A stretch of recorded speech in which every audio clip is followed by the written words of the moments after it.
C'è un punto in cui la neve continentale si trasforma in pioggia e non sai dove. Da quel punto in poi c'è solo mare, onde grigio, piombo e nubi basse, e non si riesce a definire quale sia il confine fra acqua e aria.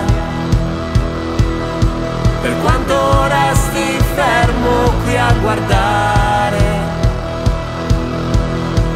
saldo come legno sulla spiaggia.